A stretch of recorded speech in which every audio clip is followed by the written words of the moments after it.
what we're going to do here is I've got all your questions sitting right here, and I'm just going to take them. We're going to get through as many as we can, and we're just going to kind of rapid fire, see what Becky thinks. First question, Becky, is who is your favorite staff member at Jesus Culture? That's hilarious. Yeah. Kyle Merkel. Oh, no, he's here too. Where is he? Hands down, and everybody knows it. I love this question. What did it look like for you to develop a discipline in reading the Word, morning or at night, couple hours, 15 minutes? How did you kind of start that? And tell us a little bit about that journey. I love that question. Whoever asked that question is a fabulous question. It looked like, for me particularly, it looked like reading the Bible in a year. And so I needed a reading plan. I am type A overachiever, so I'm like, I want to read my first time, want to read the Bible in a year. And I thought, and that's so consistent. I'm a consistent person as well. And so I thought I needed like a goal. So I knew for me, it wasn't going to work if I was like, I just want to read a verse a day. Some I'd say a verse a day, like know what's going to keep you consistent. So I knew for me that would keep me consistent because I was motivated by the goal to finish the Bible in a year. And I wanted to compete with myself and have that achievement. And so for me, that's where it started. I read the Bible in a year. And so I had the plan, and it was whatever, however much reading a day. And once I did that, I mean, that was a pretty life-changing shift for me, because the first year, I have read the Bible in a year every year since that. And I think it's been 11 years now. And that was a really big shift for me in getting that discipline. Yeah. And it was like duty before. I was doing it because I was supposed to. Yeah. And that lasted a while for me. It was like, this is what you're supposed to do. And then when I made that shift of, I'm going to read it in a year, it's just, that's where my delight was birthed. That's where everything shifted for me in that. But it looked like I needed a plan, and I needed to do it, consistently. Somewhat of a follow-up. I'm going to combine a couple of these questions because they're similar, but some of these people are saying, I have difficulty reading the Word. Yeah. Whether that's I just am bad at reading. Yeah. I don't understand it. Yep. I don't know where to start. Yes. What's some tools or resources that you would point someone to if you're going, I don't get it? Yeah, I am so passionate about this, guys. So I would find a translation. And I don't know if there's anybody in the room, and we can pray. And I'll do this often at youth or young adult events. I'll pray over like learning disabilities, dyslexia. Sometimes it's like poor reading comprehension. There's an actual that presents an actual difficulty, and we have testimony after testimony of, hey, when I started reading the Word, that disability, people who have dyslexia everywhere else except for the Word, it's amazing. So maybe we could pray over that if that's something. But I would say get a translation. Don't struggle through a translation. There's no reason to do that. There's absolutely no reason. We have so many wonderful translations. So people want to know, what's the best translation? The best translation is the one you'll read. And so just start with one you'll read. If there's ever people throw shade at the Message, I wouldn't say that the Message Bible should be the only one you read, especially once you're seasoned. But if it's where you should start with the Message Bible. Start with the Passion Translation. Start with NIV. My kids started with NIRV. It's a 3rd grade reading level. So if you've got a 3rd grade reading level, that's all right. Start with the NIRV. And so I'd start there, and then just, it's don't despise small beginnings. No one's grading you on this. And it'd be like if I told a friend, hey, I can't spend an hour a day with you, so I'm just never going to see you. Okay, Emily, I can't spend an hour a day with you. Therefore, I don't want to see you at all. Your friend would be like, dude, what? So that's how we are with the Word. I can't spend an hour a day with you, so I'm just never going to do it. So a minute a day. Start with, a minute a day. Start with a verse a day. And then you get accountability. You'll never succeed without accountability. That was a big one. I still have accountability. My husband and I, we are serious accountability partners with the Word. I am a bunch of y'all's accountability with the Word. And so, you got to get someone involved. Like, hey, I want to read a verse a day. Then work your way up. I'm going to go 3 verses a day. Then maybe you're going to do a 10-day reading plan. It's just don't, stick with it. Get a translation that works. And then the last thing I'll say is, if it would be better to listen to the audio Bible, that's great. Permission to just listen. Then there's, you can. I don't have my phone, but you could pick any of the translations and then just have it read aloud to you. So you're listening to something. You want to listen to Drake or you want to listen to the word, right? So in the shower, if you take a shower every day, or if you have somewhere you drive every day and you know you're in the car for 5 minutes and you drive every day, it's a very simple choice. I'm going to play the word. And that was a big part of my discipline was I was in the car all the time driving to and from work. So I would listen to the audio Bible because I just wanted the word. And that's what drove so much of me into Delight was just this oversaturation and consistency. So good. There's so many great questions about the word. I think you've covered a lot of them in these. So I'm going to move into this other question here, which I really love. What is one of the most impactful lessons you learned in your 20s? Dumb decisions are made alone. Yeah. Every dumb decision I made, I was making on my own or with friends. So the most impactful thing, I'd be like, I got this one. Oh, that was a dumb decision. So every decision was better. Every decision I made was seasoned with grace when I submitted it to someone. Yeah. Should I see this movie? God, I told the interns. That was a crazy story, right? You all thought I was crazy. Should I tell the story really quick? 30-second version. 22 years old. My husband and I we were married young, so we have this married couple friend. My husband and the husband are best friends. And so it was like one of those things. And I was really good friends with the wife, too. So anyway, she wanted to go see a movie, so we have these plans to go see a movie. Well, like a couple hours before the movie, I get a conviction that I shouldn't see this movie. And I'm like, well, this is going to be awkward, because she was so excited to see the movie. And she was also one of those friends. Do you have those friends that are just very sensitive and offendable? So you're like, oh my gosh, this is like the friends you're like, this is going to be drama. Like everything's going to be drama. So I'm like, oh gosh. And also, guys, this is so awkward. Now I'm going to say, God told me not to see this movie. I don't want to lie and say I'm sick. We've bought tickets. She's so excited. It's opening night for this movie. And I'm like, I'm going to seem like the holy Christian girl, the self-righteous one. Like God told me not to see this movie, but you go ahead and see it. My husband, Derek's like, don't do this to me. This is going to be so awkward with my friend. She's already like a very sensitive girl. And I'm like, but I can't. Like, I don't know what to do. I have this conviction that I shouldn't see this movie. It wasn't even a really bad movie, but I had this conviction. And so I called a mentor and I'm like, I don't know what to do. And I'm hoping like they're going to let me off the hook and tell me, obviously I go see the movie so I don't hurt my friend. And my mentor's like, oh, you shouldn't see the movie. It was awkward. I didn't see the movie. She was super offended. It was a bunch of drama. We're not friends anymore anyway. Here I am sitting going, I wish I would have seen that movie. I'm so glad I listened to the conviction of the Lord. Yeah. Because I'm not friends with them anyway. Yeah. Guys, look around. You're not going to be friends with these people in 5 years. I'm just kidding.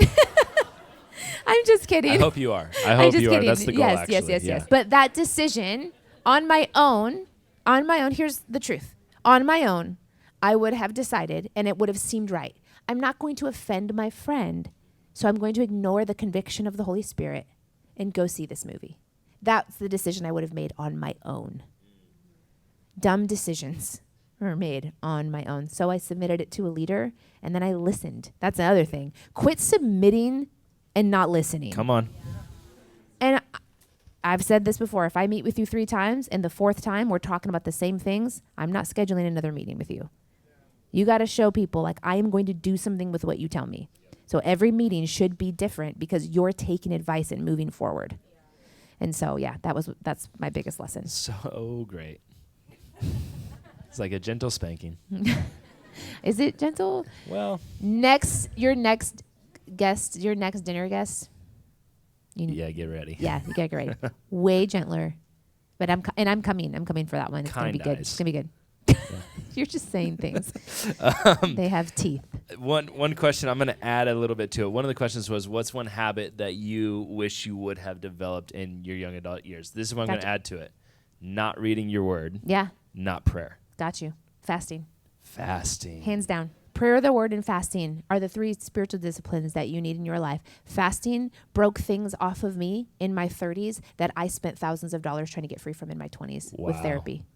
100%. Wow. 100%. I started fasting in my 30s. And it was like, I just thought fasting was like for super intense people. Fasting's not something I need to do. Fasting's for like Jesus, like I just had a poor view of it, truly. And at the same time, I'm like, I don't want to do it. I don't want to not eat. So I did all y'all's fasts. I fast social media. I'm fasting negativity. I'm fasting Drake. That is not a fast. I am your pastor. That's not a fast. Fasting is to deny your body food. That's what fasting is. So, hey, we're all on journeys. You got to start somewhere. If fasting Drake, then don't say you're fasting just like I'm cutting out secular music. But don't lower the bar. Don't lower God's bar. In a similar vein, I love this question. Can you speak to sacrifice and the importance of sacrifice for a young person? Jesus said, if anyone chooses to follow me, he must deny himself, take up his cross, right? So that speaks to sacrifice. He says, if anyone desires to follow me, he must sacrifice. You cannot have fire without sacrifice. There's nothing to consume. So if there's nothing on the altar of your life, don't expect God to show up. He comes where there's a sacrifice. So it's super important. So you're sacrificing reputation, you're sacrificing time, you're sacrificing money, you're sacrificing comfort, you're sacrificing yourself every day. That's super, super important. Yeah. How do I stay in a deep place of hunger for God for the rest of my life? 2 guardrails, community and the word. Yes. Truly. Yeah. When I step outside of community, and I totally have had seasons where my hunger starts to wane. Yeah. You want to be hungry, get around hungry people. That's right. That's good. If you're like, I'm just not hungry for God. It's like, you get around hungry people. Old people are super hungry. Super hungry. And then the word. The word is, Jonathan talks about this. The more you eat it, my daughter, Lucy, she says this, the more you eat it, the hungrier you get. That's the principle of the kingdom. And so if you're not hungry for the word, you're not feasting on the word. This is the thing that makes you hungry, is to eat it. And so if you keep those things in your life, you will stay hungry for God. A little bit of a shift here. This question says, what would be your advice to knowing what the right community is at the right church and how to find that? The right community at the right church and how to find that. Well, I'd say one, if you're wondering if it's the church for you, take their track. I'd say every church is going to have like a here's who we are kind of class. So take that class. If you haven't taken Elements, if you're like, I don't know if Jesus Culture is my church, take the Elements class. Every church has something like that. So that's where that's going to be the quickest way, other than just hanging out and seeing the environment. And like take that class and go, does this align with my values? Is this a place that I want to get behind? Does this feel like this speaks to my heart or where God has me? Once you're in that church, find where you're supposed to be in the local church, and then look for the right people, right? It's just, who are the people that want the life, that are living the life you want? It's like, if you're looking around going, all these people aren't going the direction I want to go, they're not the right people. And there's this big thing with the youth and young adults is like, well, shouldn't I be around my crazy friends to lead them to Jesus? You got to be so on fire to affect the temperature of another person. So when you're lukewarm, don't be around lukewarm people. You got to be so on fire to be the temperature setter. So we give ourselves permission to be in lukewarm environments for the sake of the gospel. You ain't spreading no gospel. You got to be so on fire to be undefiled among the defiled. So don't use that excuse. So get around hungry, fiery people. Become so strong in your walk with God that you can get into mixed company and not go off the rails. But be honest with yourself. Like, if your mixed company is compromising your values, they're not the right people for you. So in any environment, I'm just looking around like, Derek and I, we wanted a healthy marriage. We got married at 19. All we wanted was a healthy marriage because we had seen enough unhealthy marriages. So I didn't really want to hang out with young couples who were figuring out marriage. I wanted to be around healthy marriages. We hung out with old people. I'm telling you, we hung out with old people with kids, and we're like just watching how they'd argue, watching how they'd resolve conflict, watching how they raised their kids. And we just spent most of our 20s around married couples. I'm not kidding you. I asked, could I go on family days with you? If you guys are going to like a family late day, could you take us? Like, I was just weird that way. I'm so grateful. This question says, I'm scared of rejection in community. How do I handle that? Yeah, so am I. Yeah. Yeah, you are. You're scared of rejection because you're human. And so that's really real. So, I mean, you're never going to overcome the fear of rejection by listening to the fear of rejection. So you just got to go cut that giant's head off. And that looks like I'm put myself out there. I'm going to ask. I'm going to jump into this community. What if they reject me? They might. And you're going to go jump into another community. What if they reject me? They might. Then you're going to go jump into another community. And so being rejected doesn't invalidate the need for community. And when you, but here's the thing, when you also have people in your life that you can go to, you've got a pastor. All of you have a pastor. This is your pastor. So I put myself out there. It was awkward. Oh my gosh, I want to die. You're going to text Jonathan. He's going to go, totally, get back out there, right? You've got Elisa. She's going to like, and so, that's real. That is so real. I struggle with that too. I have struggled with fear of rejection. That's my default.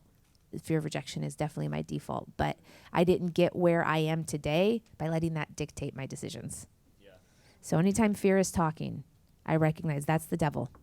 That's the devil knocking on our door saying, will you open up for me? So if fear is telling you don't put yourself out there, then you need to listen to truth. Put yourself out there. This is a great question. They're great questions, by the way. Keep this up. These are so good. Did you ever struggle with feeling behind in life? Like you aren't where you thought you'd be by a certain age? Any tips for when I feel that way as a girl in my mid-20s? Also, I'll just throw in some boys there too, as a boy in your mid-20s as well. June 11th, 2026, I felt behind in life. Yeah. Totally. Yeah. How I deal with that? 2 guardrails. Community. It's true. In my head, I'm behind. In my head, I should have a couple books written. The church should be this size. In my head, my kids should be further along in their whatever. In my head. Oh, okay. I'm listening to my head. Because in God's head, he's like, you're right where I want you. You're doing exactly what I've called you to do. You've been faithful to what's in front of you. So in my head, right? And the only thing that's telling me that is comparison. It's social comparison. It's what we do. We look around to go, what should I be doing based on what everybody is doing around me? So I look at, this minister of my age is at that stage and has this opportunities. I'm like, well, why don't I? Well, that's their life.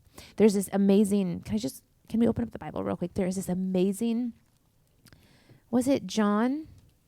Elijah, remember when I texted you that? John, was it John 22? Yes. I love this. This is like the Lord's been talking to me about this, and it's exactly about this question, feeling behind. You can go to John 21. There we go. John chapter 21. Listen to this. So this is Jesus having breakfast by the sea.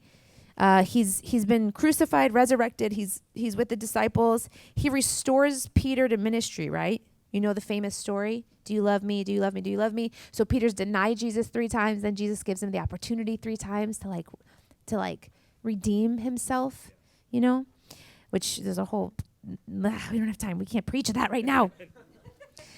Okay. So then verse 20, then Peter turning around saw the disciple whom Jesus loved following, who had also leaned on his breast at the supper and said, Lord, who is the one that betrays you?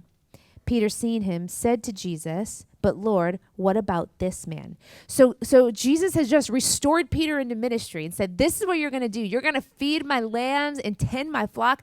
The man who denied me and rejected me, I am telling you, are going to represent me and be a pastor. And Peter immediately messes up. This is so Peter. You got to know, guys, you are so okay. You are so not as jacked as Peter. He goes, well, what about him? Peter was just given personal destiny, a prophetic word from the risen Christ. And he goes, well, what about John? That's us. Well, what about that? They're married. They've got kids. They're known. They're this. He goes, well, what about him? And what does Jesus say to that? I love it. But what about this man? And Jesus said, if I will that he remain till I come, what is that to you? You follow me. What does Jesus think about the picture in your head? What does Jesus think about, well, what about that person? Here's what Jesus is saying. And this is what Jesus is saying. What is that to you? You follow him. Don't worry about what they're doing. My friends are writing books like crazy. I'm like, what about that? What is that to you, Becky? So what? You follow me. If you follow Jesus with your whole heart, you will not be behind.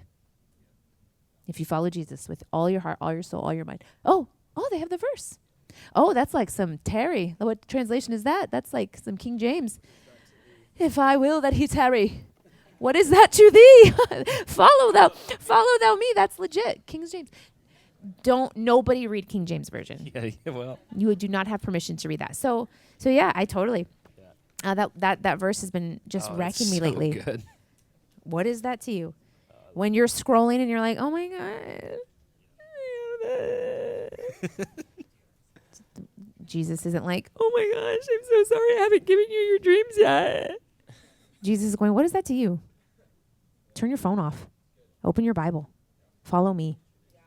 So yeah, I do. I get that. Yeah. We're going to do a little bit of a lightning round here. Okay. 1, do you think social media, although secular, could be used in an effective way? I feel called to share my life on social media. Oh dear. Oh, and it ends with, what are your convictions on social media? If you feel that the Lord is asking you to share your life on social media, I would meet with Jonathan and talk about that. That is not a decision you should make on your own. My convictions on social media is we'll see. And so far, we don't like what we see. So no generation's been raised on it. This isn't proven. We don't know what this does to people. But so far, it's not doing a lot of good. And I believe that the cons are outweighing the pros.